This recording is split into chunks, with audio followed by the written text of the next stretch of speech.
Welcome to this live. What are you shaking out over there, Shelby? I'm not forgetting you guys. There's just so many of you guys. You guys are the biggest department that we have right now. So you forgot it was me in the intro video. Oh, well, yeah. Sick invite. Yeah. Oh, well, Sebastian, you got to introduce yourself here when it comes to these lives because you're my partner in crime. So, Sebastian, introduce yourself if you want to. How's it going, y'all? I'm Sebastian. I do business development here at MFG Tribe, and today we're talking about how to deal with opportunities that don't close quickly. And if you are doing anything in especially capital equipment sales, but general B2B, there are a lot of decision makers in that pipeline that you have to work through. A lot of impromptu vacations and week-long email responses. So we're going to dive into it. Yeah, exactly. Alex, point one, what do we got? We're going to do the strategy, coming behind this, give you guys some tips and tricks. Whoever said that patience is a virtue obviously didn't work in industrial sales or B2B because as you guys know, those sales cycles are a long time. Let's be honest, sometimes waiting for a deal to close feels like watching paint dry on a humid day in the Arctic. It gets pretty painful. All right, so being the lame icebreaker intro that I just did, let's get into it. We have this new iPad that we're using here, so excuse me if I mess up or have to go hold on 1 second because technology is not my best friend, but I tried to do a little bit of research on how to use this iPad. Man, I'm sounding really old talking about how I have to do research on how to use an iPad, Sebastian. Really you're gonna have to take over this technology thing for me, man. You're the young one. Maybe you should be the one doing this next time. All right. I'm just gonna doodle. Yeah, that's probably be more interesting to watch than some of the things that people put out there. But hey, make sure you're always putting out video, as we always say, no matter what it is. All right, point number one, understanding the reason behind the slow close. Because there's going to be multiple. There's always going to be reasons for the slow close, whether that be the decision makers, it's a 2026 plan that they're going to do, future plan, whether it be that the person that is your champion or your initial contact might not be the decision maker. There are plenty of reasons why there is a slow close. There's never one, traditional reason why the slow close is there. Most of it is pretty similar as some of the examples that I just mentioned, it being the decision maker turnover, the budget cycle, complex buying committees. Sometimes when you're dealing with these really big B2B companies that are coming through, there's multiple people within the committee that are deciding what to buy, what to purchase, and what's the next step forward. So understanding that reason, and every reason or every opportunity that you get with a slow close is an opportunity to learn. Understanding that reason and using the things that you've learned to close these slow closes in the future. Because for the most part, if you're able to really understand the reason, you're going to be able to assist yourself with steps that you're going to take, with things that you need to do, with people within your team that you need to bring in. You're really going to understand the next steps in and just get better and better at it as a sales guy. You have anything you want to add there? Absolutely. No, I think it all starts in your discovery and qualification process. Picking companies that are within your size, and the bigger that you go, or within your reasonable size that you can service effectively. The bigger you go when you're getting after those whales, they're typically going to be longer processes because they're going to have a lot more questions. They're going to have a lot more experience within their team, and so they're going to have very specific concerns that you need to address. And you're not really going to know those unless you're asking the right questions in discovery. And so learning about the decision-making process, who is on the team, have they already got a budget assigned? Do they not? Do they need to take it to their boss? And then the last one really is, what's their timeline for implementation? If you have a service, you may be more keen on starting quickly. If you are selling a physical product or expensive equipment, you may have a little easier time waiting. Yeah. Because you understand that it takes 6 months, 12 months, 18 months for engineering to go out, for them to actually take a look at the project and see what it's going to take to implement, is where services are typically quicker. Yeah. And so something that I see on our side, especially looking at big companies that sell capital equipment, purchasing from service-based businesses, is they're not in a rush. Because everything that they do is very slow, it's very methodical, it's very planned. Yeah. And so just being aware of that going into it can help you digest what's happening. It'll help you say, okay, this isn't moving really slow. It's moving slower than I'd like, but at the end of the day, it's a reasonable pace. 4 months, 6 months, 8 months selling a service in our space is pretty reasonable. Exactly. Because as Sebastian mentioned, it's one of those that you might think that it's a close or a slow close. It might be not heading in the direction that you're heading in or that you're wanting it to head in, but understanding that reason why it is being a slow close could be the key. Okay, I want it to close faster. Why isn't it closing faster? Okay, when you're looking into it, okay, it is usually a longer sales cycle. I'm only in month 2 and the average for this sales cycle is going to be 6 to 8 months. You can't expect every single deal coming through your pipeline to beat that sales cycle or that average sales length. There is an average sales length there for a reason. There is understanding how long it takes to sign these clients, on an average basis. And you need to utilize strategies to make sure that even if you're not touching them every week or every 2 weeks, that they're still in the forefront, that you're still in the forefront of their mind. Because when that decision does come to being made, you want to be the first one they think of. So not necessarily not doing the touches that you want to do or not doing enough touches can really hinder or hurt you. So again, I'm gonna add a little bit of humor, or try to here, Sebastian. Half the time, the decision-making process is delayed because some Karen is out there on vacation and has forgot to sign the PO. Karen, if you're out there, please go and sign the PO. So making sure that you're out there and that you're, touching base with clients and understanding that clients are people too, that if things aren't moving along in the pace that you're wanting to, but you're doing the strategies and implementing the to-dos and the emails and the follow-ups that you're doing, that eventually it will close. If it is the right client, which we'll go into here in the next point that we're going to be making. Sebastian, do you want to read this next point for me? Qualify like a surgeon and not a fisherman. So we're not casting nets. We're being very specific. And this comes into ABM strategies. When you've identified a target account, you've engaged with them, and you're now in a discovery call phase, you need to be asking open-ended questions that lead them to talk. And typically what we like to ask about is internal processes, internal structure, and then timelines and budgets around what they're wanting. Their layout of their team and what they're currently doing is going to be a huge indicator of potentially how serious they are, how quickly they move, or what services you're going to need to provide them. Yeah. And then inside of, the timeline, the budget, the constraints, understanding what they qualify as success. Probably the most important thing out of that discovery call is finding out what they consider a success and whether you can achieve that. And if you can't achieve it and you can't find a reasonable way to achieve it inside the scope of their timeline, then just know that you're not the right person to suit them. While it sounds weird to say they're unqualified because you could service them partially, I think it's better to become better equipped to service those whales later. Yeah. Keep in touch with them every 6 months. Make sure that you're aware of what opportunities they are looking for. Mm-hmm. And then when the next one arises, you can be prepared. Exactly. Everything that Sebastian just said is going to fall within this BANT. It's budget, authority, need, and timeline. If you can get all these questions answered, for example, if we're going to go through it, you get the budget example. They're coming in. This is the budget that we have to have.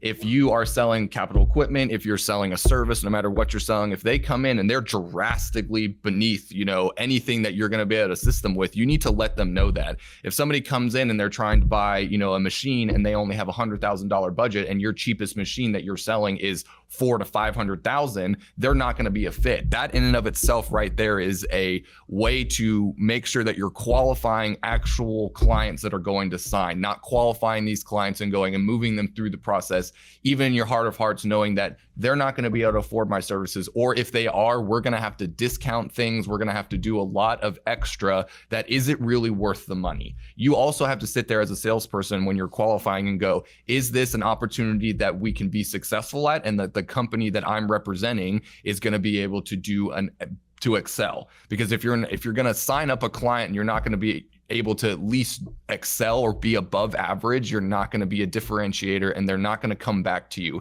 Everybody is looking for that next step, that what will the term be, that edge, that they're trying to have. So the service or the product that you're selling, again, budget is going to be the big thing.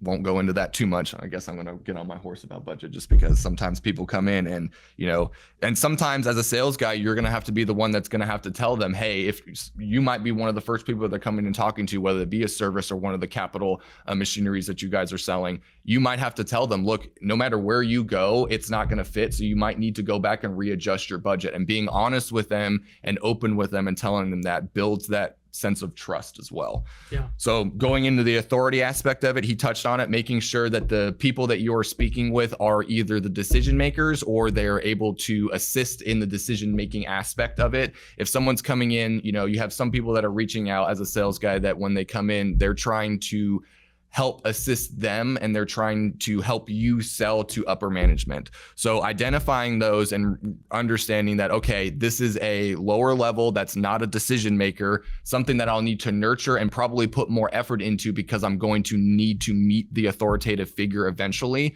So that's then going to end up in and of itself becoming a longer sales process because you're going to have to go through steps. You're going to have to win over, first of all, the person that's coming in that's trying to replace the need, as well as the authoritative figure that they're going to bring up. So at that point, though, it'll be two sales guys on one. So if you get that champion that's coming in that's trying to fill a need that they need but needs to sell it to a decision maker, you have 2v1 there. So make them your friend, make them want to choose you as a partner so that you guys can team up and really sell that service or product. Then understanding their needs, understanding their wants, understanding what a positive relationship, whether again be service or machinery or whatever partnership that you guys are going to move forward with, understanding their need and understanding what makes it a positive interaction or a positive business relationship. And then again, timeline, understanding when they're going to make their decision, because they can give you a lot of answers pretty quickly just with these 4 questions that you're going to ask, as well as timeline. You'll have some people that are coming in, hey, I'm learning at pricing. You'll have some people that are like, yeah, I'm going to make the decision in 3 to 6 months. And then you'll have some people that are like, I'm not going to make the decision here for 12 to 18 because we have to build a space in order to put this in here. We're working on X, Y, and Z project before this is made. If you answer these questions, you're going to make your life a lot easier because you're also going to put this into your notes. You're going to forget about it if it's a long time process. But if you have these in your notes and you come back to it and you're able to look at it, you're going to be able to follow up with questions that you have answered as well. So you sure are. Anything else there before I keep going? I'm good. I'm happy. Awesome. We're going to go into point 3 here. Point 3 is going to be nurture without nagging. And that's a hot topic. Because if you're talking to SaaS salespeople, that's twice a day. If you're talking to people that sell really expensive equipment, could be once a month, I guess, if you're nurturing. But it comes down to the comfort level that you can take away from your prospect in that discovery call. Mm-hmm. Kind of understanding their pace, their personality, and how quickly they're engaging with you can be a reflection of how quickly they expect you to engage with them. Exactly. So when you're nurturing or you're following up, if you've gotten the questions answered that we had in point 3, again, budget, authority, need, and timeline, when you're going through and you're nurturing things, if someone has, or nurturing one of your clients, if someone has come in and told you that, my decision-making process, it's January, we'll use this year as an example, I'm going to make a decision in September. So let's say that they put September is when we're going to be making our decision. So that's 7 months or 8 months away from now. Yeah. That's an 8th month decision cycle here. They've given you all the answers here. You've got the need. You're talking. For an easy example, we're talking to the authoritative figure here and you understand their budget. So their timeline is set for September. So nurturing without nagging. If you want to follow up with them and stay in the forefront of their mind, maybe share some relevant news with them. Maybe provide some case studies randomly throughout this nurturing process, because you're going to sit there and you're going to be able to engage with them, open up a conversation. Maybe you're even going to bring up a pain point that they weren't even necessarily aware of that you're going to then be able to provide a solution to. Providing these relevant news, relevant information, or even offering free tools or resources. If you're selling a commodity, if you're selling a machine, you're not going to be able to maybe do so many resources, but you're going to be able to teach them. If you're selling software, give them a free trial. be like, okay, hey, maybe if I give them a free trial and they really like what they're, utilizing, maybe I can get this process quicker. So making sure that, again, you're nurturing without being annoying. And then in each industry, there is a different level of annoying. In industrial, it's going to be a little bit slower. As he said, is SaaS, you're going to be aggressive and you're going to be pestering people a lot because in software sales that people tend to make decisions pretty abruptly. For the most part, if you're going to software sell someone that you're going to have to implement a whole new program, whether it be a CRM system, a tool management system, that it's going to be a long time because they're going to have to either downtime if it's a tool management system, they're going to have to pull their tools offline. So even providing resources that way, understanding their pain points, but maybe coming up with a solution. Hey, the downtime might be this, but we can set it up in 2 days. So if you guys aren't, working on Saturdays and Sundays, the shop is closed on Saturdays and Sundays, then maybe we can come in on a Saturday and Sunday and do it. Yeah. So providing those solutions without nagging. I just provided, for example, one of our clients, I had a client that was, mentioned to me that they're going to make a decision in January time to follow up, end of January, beginning of February. So this week I sent them a hype video that we just created. The awesome video team here created about us, sent it over to them. He loved it and is now moving forward with us because I sent him a hype video, just because I sent them that touch point of like, hey, look at how awesome MFG Tribe is, drinking from the Kool-Aid a little bit really can help you as well with showing how awesome you are, because everybody wants, again, that edge. Anything that I missed here, Sebastian? No, I think that you got it. Perfect. Well, then think about following up like dating. If you're going to call somebody every day and ask if they're official or if we're official, it's probably a no. But if you're going to send them, send them some flowers. Yeah, send them some flowers, send them some chocolates, maybe take them out on another date or two, or maybe to the movies or something like that, then it turns into official. So don't be annoying, but also don't forget about them. Making sure that you set up in your CRM system those follow-ups and everything like that and putting that stuff into place here. It's good use for tasks. Yeah. And I think if you're doing, of course, we have the most experience in a service done for you service, is if I know it's going to take 6 months, 8 months for somebody to close, or there's some kind of extra delay, I'm sending them resources on, hey, look, it is so important that you start optimizing SEO. Here's a couple of great videos we put together on doing it yourself. So that way, when we come in 6, 8, 10 months, we already have a platform started. Yeah, exactly. So you can make your lives easier as well. If you're giving them resources that they can implement now, that you're just saying, hey, whenever this does, whether you choose us or another agent or another firm, agency, company, whatever it might be, if you're able to assist them in making that next step easier, they're probably, again, another resource that you're applying to them. Another reason why they should choose you is because you're there helping them even before they're, necessarily paying for it. But not going overboard when it comes to that. So, and we'll touch on that in a little bit here. So we're building long-term partnerships. There's no such thing as overboard. Yes, I would agree. I agree with that statement. There can be, but I think that you'll have some good notes here that you'll be able to touch on one of these points when I bring it up. So leverage urgency without manipulation. Leveraging urgency is very important in certain industries. Again, when it comes to, you need to recognize the industry that you're in. You need to recognize the sales cycle. You need to recognize whether urgency is something of worth.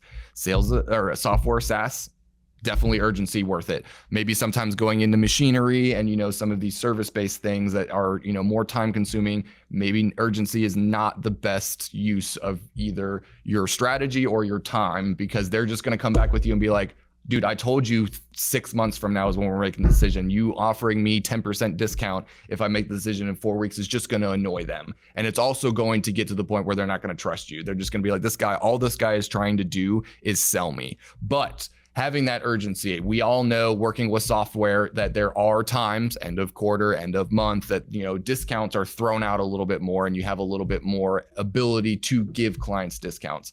So if you have that, sharing it with them, not necessarily telling them specifically, hey, if you sign today or within the week, I can save you this amount. You can follow up with something easy, being like, hey, we're offering discounts currently through the end of the quarter. Let me know if this is something that you want to take advantage of. Giving them the opportunity to come to you to bring it versus you forcing them into having to go yes or no.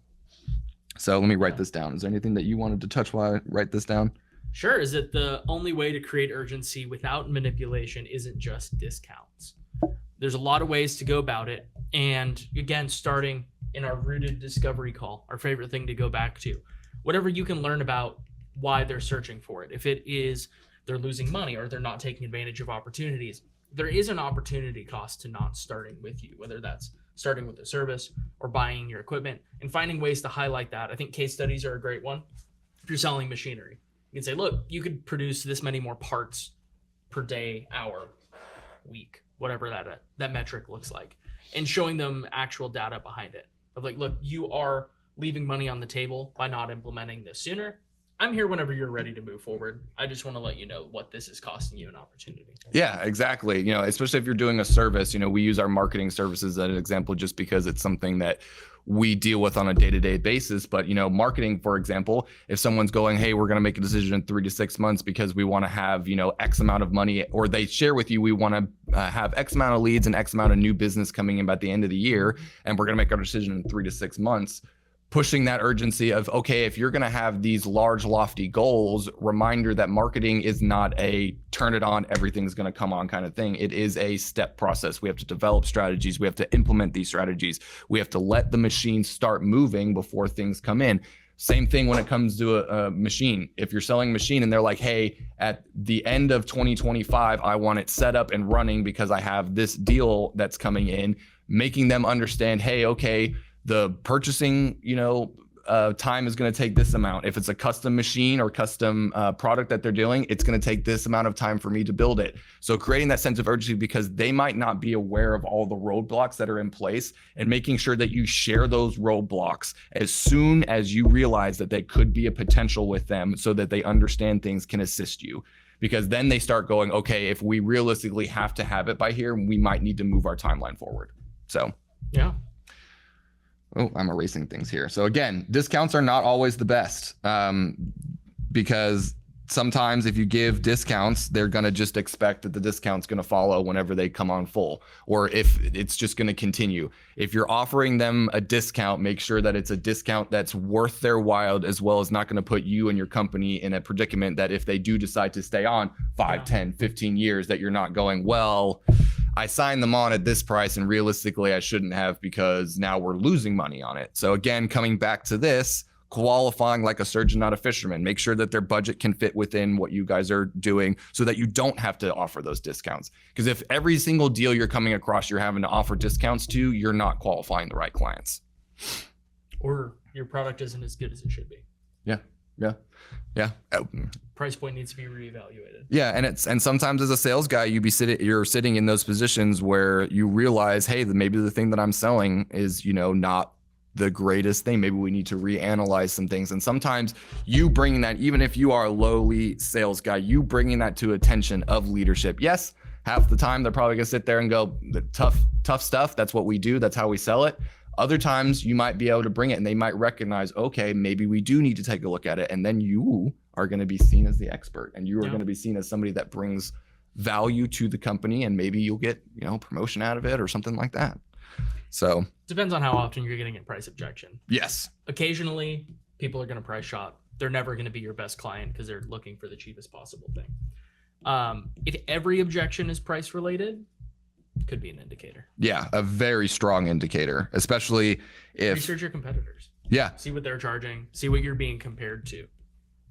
Yes. But that's a whole nother rabbit hole. Yeah, a whole nother rabbit hole. But honestly, understanding that is a very key thing, because if you're coming in and you're, you know, double what your competitor is going to be, no matter how amazing of a service or product that you're going to offer, they're not probably going to choose you. Just because if you're double, they're going to be able to buy 2 of the same machines or the same products that they're going to buy from you from your competitor, unless you offer something that they do not. If you have that customized, you understand, hey, this is what we pay if you're going to come in.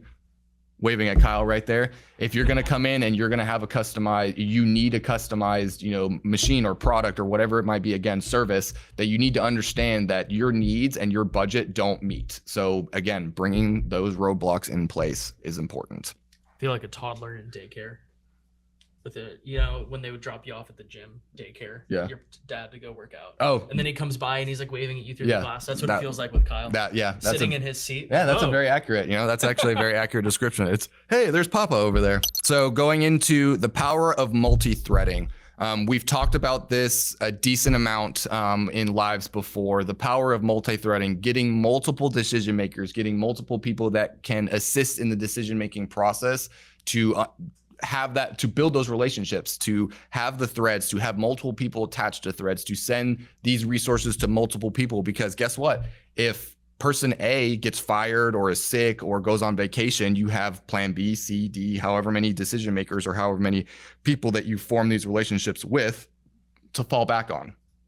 And even if it's the main decision maker that's the one that's ghosting you, being able to touch base. I have plenty of clients and plenty of potential clients right now that the main decision maker is really hard to narrow down, but I have that champion that I touch base with and they come back. I'll get the VP in a meeting in January. Like, I'm trying to hammer down the VP. The VP is going to be in the office here. So making sure that you have multiple relationships, because if one avenue fails, you have multiple other avenues that you're going to be able to take. And it also holds somewhat of a need to do, it holds them accountable, because if they're ghosting you and they're not giving you information, but you're replying to that multi-thread, they have a very higher likelihood of answering you, because if their boss is attached to it, their boss is going to go, why are you not responding to them? If they have information, like, I told you that we're not doing this anymore. I told you that this is pushed back to this. Why are you not relaying this information to the sales guy? Because honestly, a lot of the people that you're dealing with aren't salespeople and don't understand how hard that is and annoying that is to just be ghosted. And we're going to talk about things even more so here on how not to be, how to overcome those being ghosted. But the multi-threading aspect of it is going to be very powerful. This one is going to be really hard for some sales guys to swallow. It is going to be probably one of the most difficult ones to swallow for the ones that are high achievers, that are out there hunting, that are, the dedicated, you're the closer here. It's going to be really hard for you to grasp this, but you need to understand when to walk away. You need to know when I've done everything I can. I've given them all the resources. I've given them everything. I'm still getting ghosted. I put everything in place for them to make this decision, and there's nothing else I can do. You need to know when to walk away. You need to know when it's not worth your time, that you need to be focusing on other things, because every deal that you have takes time out of your day. If they've told you the sales cycle is 3 to 6 months and they're going to make the decision in February or March, and it is August, and they haven't talked to you, given you any sort of new information, you've been calling, you've been sending them LinkedIn messages, you've been following up with decision makers, you've been following up with other people within the company, you've done everything. You can say to yourself, I have literally done everything. Now I'm just doing the same thing over and over and over again. Maybe it's time to walk away. Maybe it's time to go, okay, we're going to put this in a nurture where I'm not having to do anything myself. I'm going to set up campaigns that they randomly get a touch every month or two. But they're no longer taking time off of my plate, and I can now go focus on, this account, because it will take time out of your day. It will exhaust you. You will get burnt out following up with the same person over and over again. And then you just start to kind of get disdain, you kind of start hating them a little bit, just because, they're ghosting you, not giving you information. They're wasting your time. We could go into another conversation about attached and detached salespeople, but we won't go that road. Yes. I will say, I kind of love walking away. I kind of love, because it's like getting a yes or no. You're at a turning point, and you can just put them in your nurture campaign and let the automation take care of it. It takes 2 people to make a sale. And if the other people aren't interested in doing business, that's okay. I think a lot of times, especially in services that can be customized and like white glove service, it's really easy to fall into this net of like, I really want to make it work for you. I really want to make this work, even when it was never going to work. Potentially from the start. And so if you are going to place yourself in the position of a premium white glove service, just looking at services or with products, I think it's okay to have a Rolex approach. If your discovery call is a little more, tell me why we should work with you. Tell me what you need, what you're doing, and how I can help. Show me why you need my help so that I can help you. And if they come back and they're kind of footing around and they're really not getting into it, there's lots of objections or they're ghosting, then I think that that's a sign that they're not the right fit to work with you, and it's time to walk away. Yeah.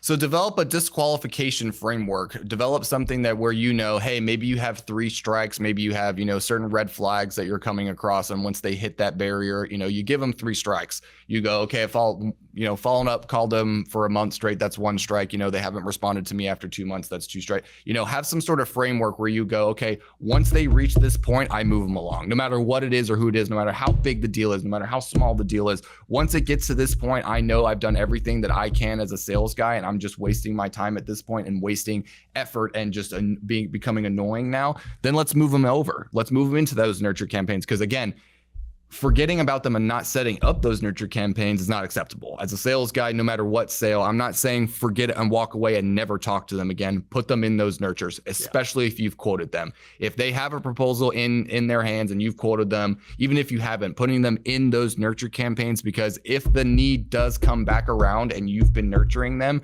you have the highest likelihood of at least being the one of the few that they reach out to. And guess what? They come back in the pipeline all the time. We've had people that have fallen out of the pipeline for 2, 3. Sebastian's talking to one right now. Fell out of the pipeline for 2 years, ghosted Kyle, had a full-on conversation, proposal, everything like that. They came in 2 years later because they were aware of us. They were in somewhat of a nurture campaign. They had gotten. I chased them down at FabTech. Oh yeah, and 3 days in a row. Yep, and Sebastian chased them down. They're back in because they're there. And when you go to those trade shows, another perfect opportunity there for you. You go to trade shows and you have these lists of clients that are in a nurture campaign, pulling them and going, okay, I know these clients are going to be at this trade show, so go up and follow up with them again. That's another follow-up that you can sit there and check off the box. And if you corner them, guess what? You're going to get information from them. Even if it's we're not doing this or this has been pushed for a year, you're going to get some form of information if you're able to corner them. Now, I don't mean show up to a restaurant or a bar and sit there and corner them in the bathroom and be like, you need to tell me right now what the answer is. But being a little aggressive. In sales, we use a lot of very aggressive language. Yes. It's more of a courtship. Yeah. I would say. Yeah. Like a relationship, as I said. Speaking of that specific client, they just emailed me. Oh, really? If you want to look at that. And it is a price objection. Won't say anything beyond that, but it's a price objection. And we came within, I believe we were 10% under their budget. So could this be indicative of another concern, of another change? Or have we entered a negotiation stage? Because the proposal is very comprehensive, on point based on our conversation, and we would like to proceed. However, it's significantly over budget, though we know it's under budget. So this seems like the point where we're entering a negotiation stage, where you're not necessarily disqualifying based on price and some of those, we'll say financial points like we talked about earlier. But now we're in a totally different game. Yeah, you're at the conversation for another podcast. But a very good point, because some people will come in, they've given you their budget, and now that you've come in and met their budgets, and sometimes that's a strategy you have to play. We play it with some of our clients. Our clients play it with some of their clients, where it's like, okay, this is my budget. Okay, let's make sure that we're obviously well within the budget, or at least close to the budget. But they're always going to come back, or not always. A lot of people are going to come back with price objections. Well, now you met my budget. How much money can I take off now? And you got to make sure that you're explaining to them too, if you've met their budget and you've gone, okay, I've done everything that I can to meet their budget, and they still have that price objection, being, look, I've already gone through and I've met your budget, and explaining to them that you've done the research and understand that this is the amount that they said that it was worth, and pushing it back on them. Well, hold on, you said your budget was this to complete this. I met your budget, so now you're saying your budget has changed. So creating that sense of, okay, things have changed since you've told me originally. I did everything that you told me to do and met your budget, but now you're telling me things have changed. So sometimes pushing it back on them as well helps. Yeah. And I think it's an easy place for people to get really frustrated. Like, dude, you told me this is how much you could spend. Yeah. I worked really hard to make sure the proposal was inside of that, and now you're coming back. Understanding it's not about you. Chances are you're just dealing with a very competent leader. Yeah. Because if you're doing purchasing, you should never accept the first price anyway. Yeah. This is just a negotiation strategy hidden inside of a budget conversation. And my favorite response is the Chris Voss.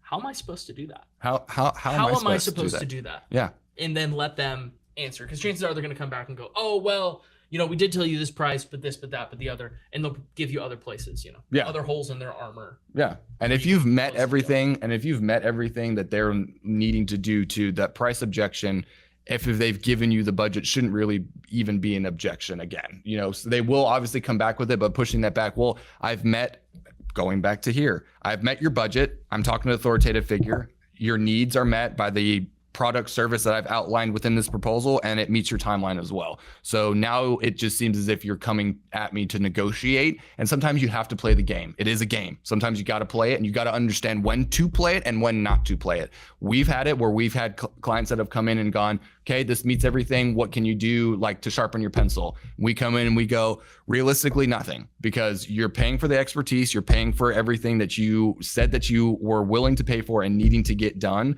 And this is how much it costs us. We're a business too. We're not going to lose money. And if they keep coming back and pushing back again, we're going to go back to another point, know when to walk away. If it's too much to and fro, you've been working on this 4, 5, 6 months to try and get on the same price, it probably isn't going to work. Don't give up on it too quickly. Obviously, there is that happy medium, but if you've been working on pricing for more than a quarter or two, and their decision was supposed to be back, if you're working on price before they said that the decision timeline is, keep working. But if it's like they were supposed to decide in March and it's August and you guys are still talking, money, maybe again, it's time to move on. Maybe it's time to share with them, look, we've come as low as we can. We can't come any lower. This is it. This is our lowest offer that we can do for you.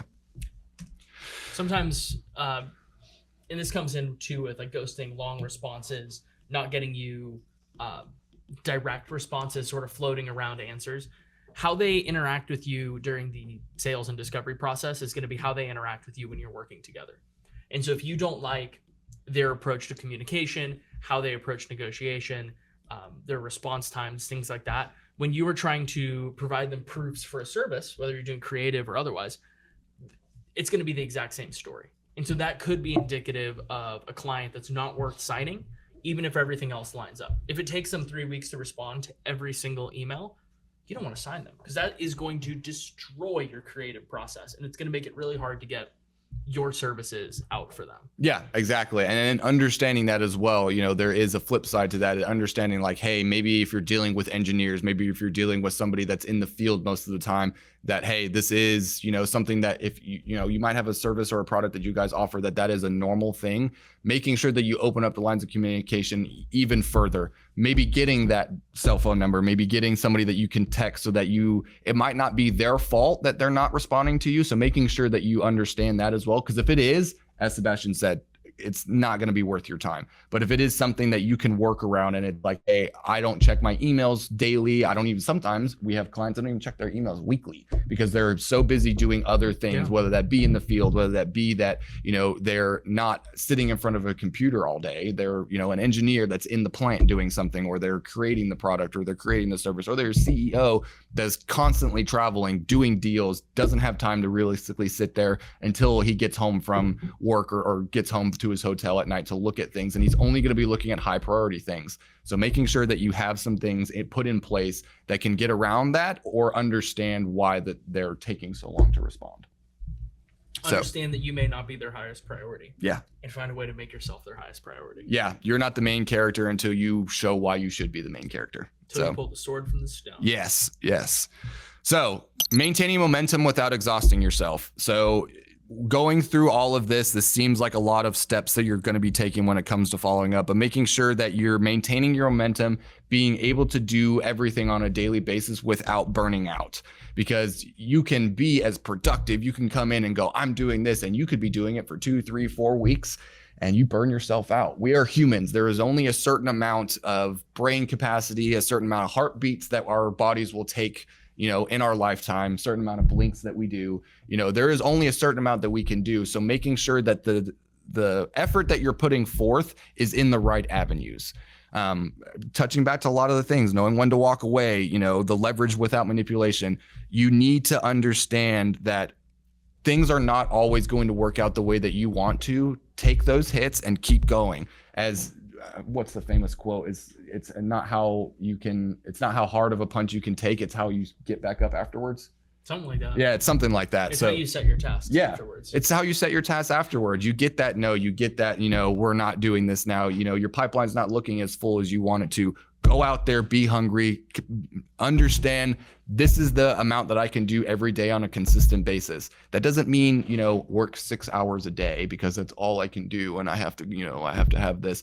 You need to work hard. Sometimes it's 8, 10, 12-hour days, but understanding that sometimes you'll have 8, 10, 12-hour days and other times you might not have those days, and understanding that working your time, your work-life balance is important, but as well as making sure that you have things put into place so that when you are going and doing a project that you're time savvy, that you have, time blocks that you go, okay, I'm going to work on this client, reaching out, creating a proposal for this X amount of time, because it will put you in a sense of urgency as well. If you don't have it and you're like, okay, I got to do all these things today, I'll do them at some point throughout the day. The day is going to come and you've had 5 tasks and you've completed 3 of them or 2 of them or just 1 of them because you haven't prioritized. And that's going to burn you out too, because you're going to go through and it's going to be too many people or too many things that you've done, and you're going to burn yourself out and you go, I can't withstand this. I can't keep doing this on a day-to-day basis. Yeah.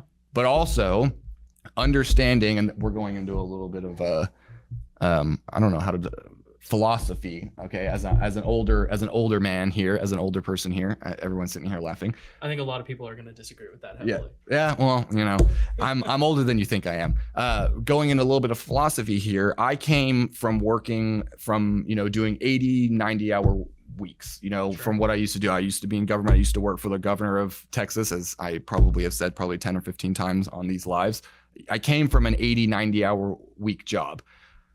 When I first started that job, I didn't know how I could do this. I didn't know what I was doing. I didn't know if I could keep doing this. It's like working out. If you start off in small chunks, you'll be surprised how much you can add onto your plate once you start really understanding the processes, really start getting those timelines down and understanding things. If you start in bite-sized chunks, you'll realize a year down the road, maybe in January, you're only able to do this amount, but in December, because of the processes, because you've streamlined, because you know how to do things, you're going to be able to do a lot more and you're going to be a lot more effective. So give yourself that opportunity. Set yourself up for success. Don't overwhelm yourself and go, I'm going to do 20-hour days every day, because it's not going to work. But in the future, those 20-hour days could realistically only take you 10 to 8 hours because of your processes. Yeah. So depends where you are if you're making your processes. Yeah. I think this could be a good point to talk about something I said earlier, which is the attached salesman and the detached salesman. And that doesn't necessarily mean that you don't care about your job, your prospects, your work, or anything like that. But it's more of if you take it home. The more you emotionally involve yourself in doing these calls, in making these deals and writing the proposals, and you carry that with you, there's going to be a lot more stress associated with a long close or with somebody walking away, with somebody ghosting you. At the end of the day, you have to treat this like words on an Excel spreadsheet. You're doing tasks. If they don't respond, that sucks, but you move on. And notice about yourself if you have a tendency to attach yourself emotionally to it. Like if you find yourself getting really, really frustrated that someone ghosted, that could be indicative. Like, hey, maybe take a step back from that and understand that your work here is to find the opportunities, and some of them are not opportunities. That's a process of finding. You're going through what's the process of elimination with these people that come through. And so if you're deeply, deeply attaching yourself to every single proposal you send out, you're going to give yourself a lot of grief. Yeah. By the end of it, you're going to be really frustrated. You're going to be really burnt out. You're going to be really upset. And so it is really nice. It takes a while to do, but once you can detach a little bit and set that task and just remember, okay, if I don't hear from them, I have a task set in HubSpot. I'll know in 2 weeks I need to send another email instead of checking every single day. Oh, did they open it? Oh, did they respond? Did they do it? You just pull yourself in, and it stops you from thinking clearly and looking at the bigger picture of, it doesn't matter if I qualify them. I just have to qualify somebody. So let's go keep looking. Yep. Instead of trying to force a qualification where it may not exist. Yeah. There's a perfect example. If Kyle was in here, he'd laugh at that example, because when I first started working here, I had been in sales before. The sales that I was in was a little bit more transactional basis. It was not these like long closes, having to put, as much time into these deals as they are. And when I first came working here, whenever somebody didn't choose us or was ghosting, I would get frustrated. Like I'd be very upset because I'd be like, how did we lose this? We're the better ones, because I do know that we are the best marketing agency out there. We are the best B2B marketing agency out there. So I get very upset and I'm like, okay, well, why did they choose them? Taking that, it will affect your whole day. You will realize it will affect your whole day. If you just take the punch, yep, lost it. But I've got X and X company in the pipeline that replaces them. Having those next, Kyle always says, you take it and you always have somebody else in the pipeline to replace them. So you go, all right, they're not worth my time now. They said no, I'm going to the next person in the pipeline, and they're now my priority, or these are now my priorities. if that one sale is so important, there's an issue earlier in your pipeline. There should be enough opportunities there that even if it's a bummer that something doesn't work out, it definitely shouldn't ruin your day. Don't get me wrong. Maybe your morning. Yeah. You can be bummed for the morning. Don't get me wrong. I still am upset when we lose, Of course. an opportunity, or, an opportunity doesn't end up working the way that I want it to. But I don't take it personally, because at the end of the day, you're, again, not the main character. You are there's multiple people that have come in. It might not have been anything that you do, but again, those follow-ups, what we've said before, if you do lose an opportunity, follow up with them, ask them why they chose who they chose, ask them why this opportunity didn't progress, those follow-up questions, but we're not going to get into that. Last point, collab with your marketing team. So making sure that you create targeted campaigns to re-engage those stalled clients, making sure that you set up those nurture campaigns. If you don't have a dedicated marketing team, you as a sales guy should be able to set up those nurture emails. If you aren't, you should look into it, or look with partnering with somebody like MFG Tribe. But you should be setting up those targeted campaigns to get those people reinterested, making sure that those campaigns are targeted towards them, not just generic ones. If they're looking for a specific machine, they're in the laser cutting line, they're, looking for a specific product, they're looking for a specific service, a specific SaaS service, making sure that those follow-ups are catered towards them. Hey, are you still, interested in the CRM platform? If you're a HubSpot person, hey, are you still interested in utilizing HubSpot as your CRM platform? Are you still in the decision-making process? Making sure that they do have those follow-ups and those touches. And then every now and then, set a task for you, maybe once every 6 months, once every 3 months, to give them a call. Give some of the ones that were good opportunities that should have closed, or, that timelines changed, whatever, give them a call.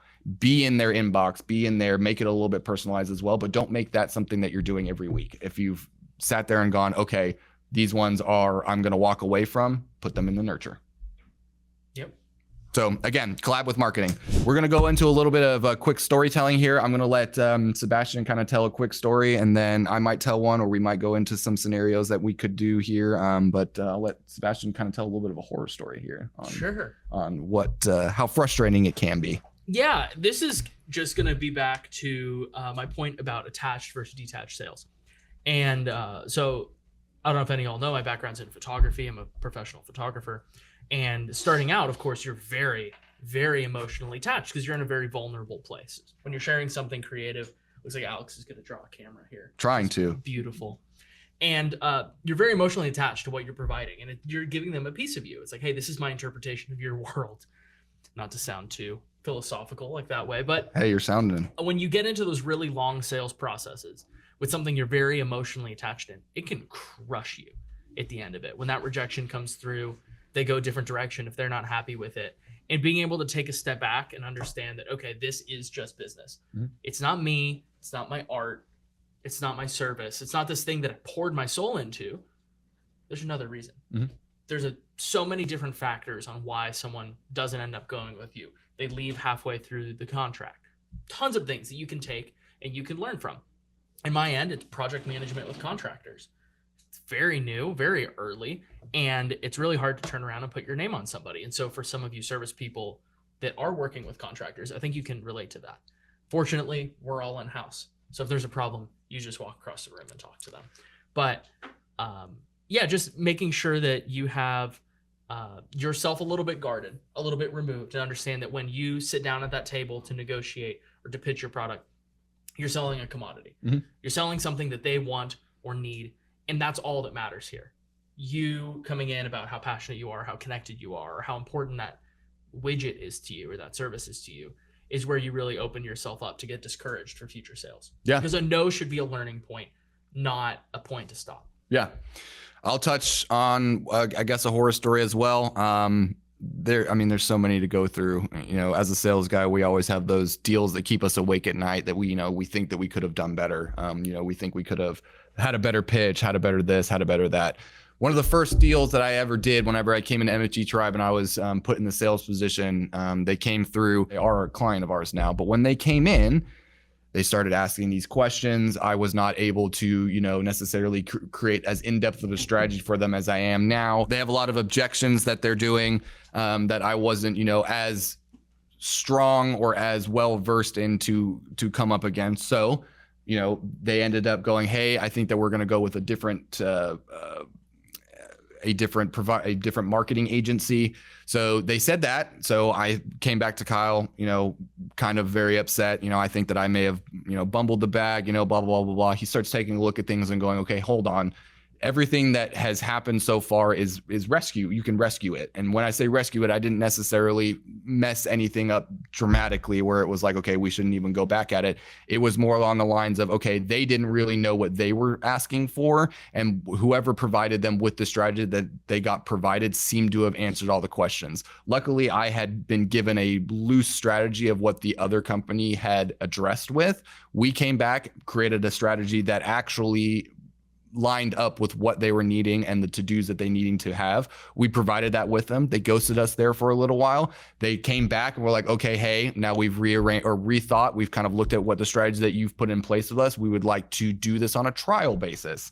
So very out of the ordinary, I went to Kyle and was like, okay, hey, look, are we going to be able to do this? We don't do trial basis. We wanted to work with this company. We knew that we could sit there and be very beneficial to them. So we started off on a lower trial aspect of going, okay, hey, we're going to do this for 6 months and we're going to show you what we do. We did it for 6 months. We did everything that we were supposed to do. We cranked out everything that we wanted to do. They loved it.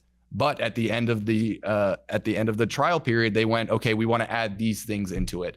Then it went into another 6 months of, okay, now what are we doing? Back and forth. This is what we want. This is how we do. We lost a lot of the momentum that we had in the trial phase, but we got that strategy down. We got it in front of the right people to make them understand that, yes, MFG Tribe is the right person to go with because of what they've proved to us through their 6 months trial strategy that we have, as well as the strategy that we developed. So things are not always, again, I've said it before, things are not always no's. Make sure that you go through and you make efforts, even with the no's, to try and rescue it, to try and go in there and ask the questions and make sure that it actually is a definitive no. Once you get that definitive no, put them in the nurture, put them in those right categories, but making sure that you do give yourself that opportunity as well again.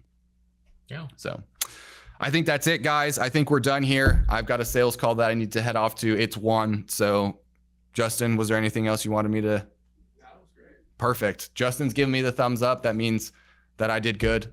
Hopefully I didn't make a buffoon of myself. I listened to Sebastian and he did great. So hopefully I did half as good as he did. But guys, follow us on LinkedIn, follow me, follow Sebastian, follow Kyle.